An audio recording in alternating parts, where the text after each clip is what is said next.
નમસ્કાર. પવિત્ર શ્રાવણ માસ ચાલી રહ્યો છે.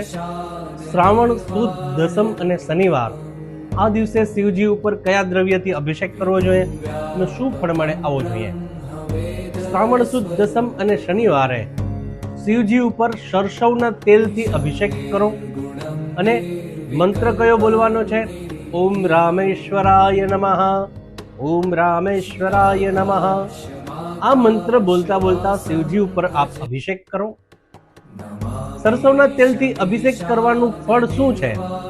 અને આવતીકાલે શનિવાર પણ છે, તો સરસવના તેલથી અભિષેક કરવાથી આપ શત્રુઓ પર વિજય મેળવી શકશો. આપના કોઈ હિત શત્રુઓ હોય તો શત્રુને મારવો એ શાસ્ત્રમાં મનાઈ છે, પણ એના બળને આપ ક્ષય કરી શકો, એના બળને નિર્બળ કરી શકો. તે માટે શિવજી ઉપર સરસવના તેલથી અભિષેક કરો અને ઓમ રામેશ્વરાય નમઃ આ મંત્રનો જપ કરતા કરતા શિવજી ઉપર અભિષેક કરો અને ભગવાન શિવની કૃપા પ્રાપ્ત કરો. અસ્તુ. જય શ્રી કૃષ્ણ. મહાદેવ હર.